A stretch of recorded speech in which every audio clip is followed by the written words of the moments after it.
Ooh, I don't think hardcore capitalists are gonna like Boots Riley's newest film, I Love Boosters. Besides it being extremely weird in spots, the messaging, it's quite pointed. So who's in? A crew of professional shoplifters takes aim at a cutthroat fashion maven.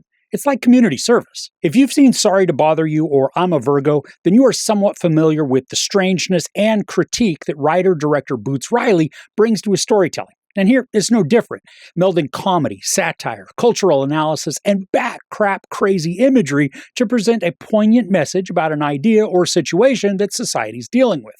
Now, this stars Keke Palmer, Naomi Ackie, Taylour Paige, Poppy Lou, Eiza Gonzalez, LaKeith Stanfield, Will Poulter, and Demi Moore. Now, the cast is stacked, and they all nail the performances, creating some absurdist but also relatable personas that not only endear, but also elicit conversation.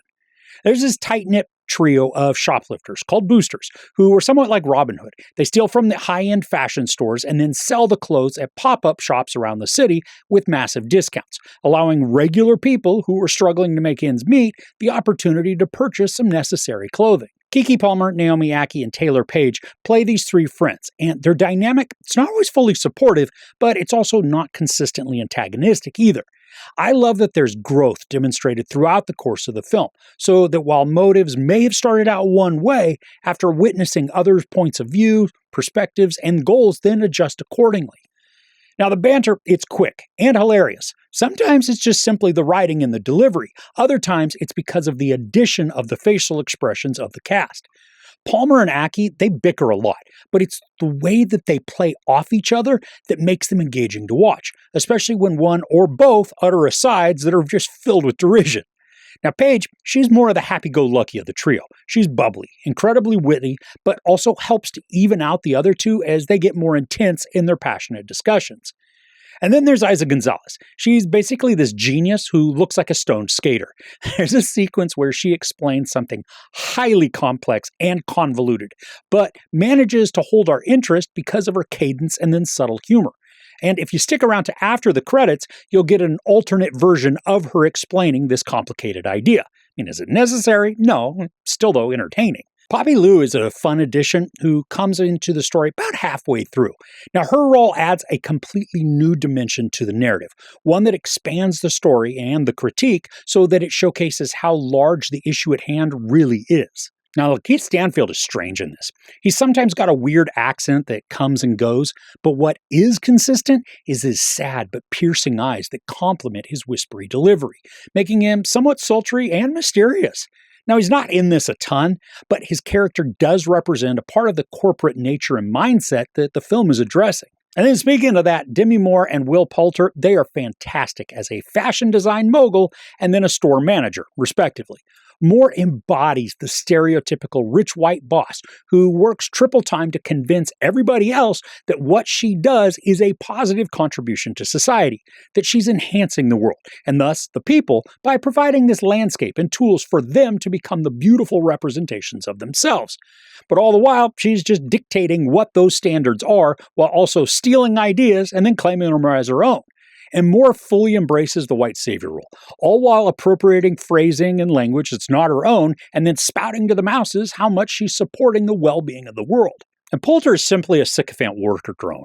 He regurgitates the rote corporate speak that is expected of him, enjoying the lavish perks of management while his workers suffer. He's pompous and dismissive, basically someone who peaked in high school, but now that he has just this tiny bit of power within his little retail space, he flaunts it as though he's the king of the world. And finally, there's Don Cheadle, and thanks to some makeup and prosthetics, I didn't even recognize him. He plays a character named Dr. Jack, and despite the name, he's more of a charlatan hustler who reminded me of so many televangelists, those who spout all sorts of nonsensical and pseudo-uplifting garbage, all in an effort to get money sent to them. Now here, Riley uses the character to illustrate the never-ending greed that's perpetuated by the haves over the have-nots. There's an ongoing gag consistently throughout the story. Mostly it's visually reinforced, but a lot of the time it also comes with a tiny bit of dialogue. This is piercing in its message, but it's also so on point. Now, from an aesthetic standpoint, this is a phenomenally beautiful film to view. Riley uses monster-sized blocks of color for different scenes. So a store, its clothing, even hair colors will be in a predetermined shade. At one point, everything is green. So every stitch of clothing within the store is this rich green. Accessories are also green. Even Will Poulter's bouffant comb-over is a bright shade of emerald. Now, in this way, the movie reminded me a little bit of the film Hero with Jet Li, where each sequence was themed in a different color as the character told his story. And while I Love Boosters uses just way more vivid colors, the choice to have a scene represented like that, I found it striking and memorable. Now, the costuming, it's also so creatively executed. Because this story does center around fashion, the outfits are all strangely intriguing. And this also allows the movie to then become insanely creative in what the characters are wearing. Several times, causing the audience in my showing to just burst out with belly laughs at how silly some of the clothing was.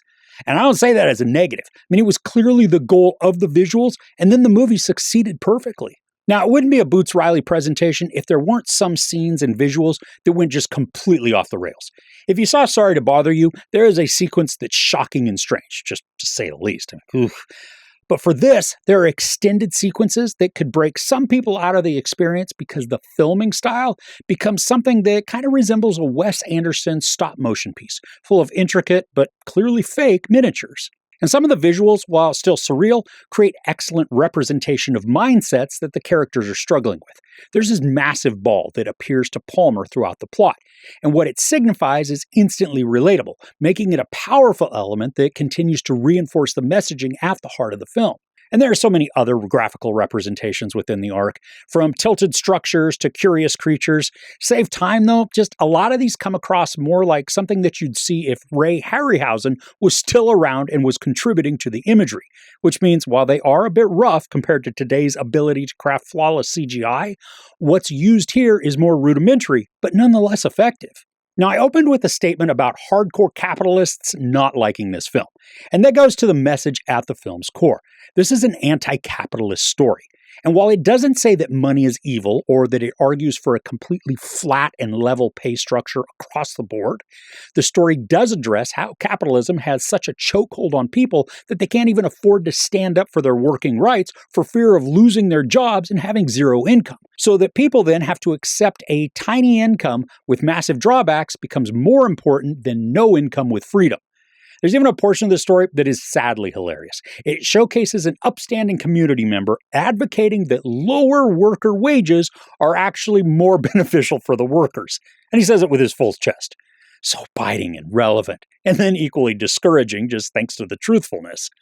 Now, the movie's an hour 45, and every time it felt as though the story might hit a lull, it takes some hard left and jolts us with something absurd, hilarious, or just simply unexpected, so that the pacing never dips, nor does it lose momentum. And I know that this is not going to be a film that a lot of people enjoy. The visuals alone are going to turn a lot of people off just simply with how jarring and creatively rough they can be. Now, I found that to be a lot of the story's charm, especially when it's combined with a necessary and powerful message and phenomenal performances. Palmer, Ackie, Paige, Liu, and Gonzalez create a fabulous fivesome, full of wit, intelligence, passion, sarcasm, and wisdom. And if you enjoy strange tales that speak to real issues, or you simply like to watch unique storytelling adventures, consider giving I Love Boosters a go. There's sex, nudity, a lot of profanity, and a little bit of violence. I give I Love Boosters 4.5 out of 5 couches. And I want to watch this again because there's this one scene in particular. It had me laughing out loud for like 2 minutes, well past the point that the gag included. Okay, are there any social critiques that you've seen that made an impact on you? I would love to get some recommendations in the comments below. If you enjoyed this review, please give it a like. Also, don't forget to share and subscribe. I'm Chris. This is Movies and Munchies. Thanks for couching with me.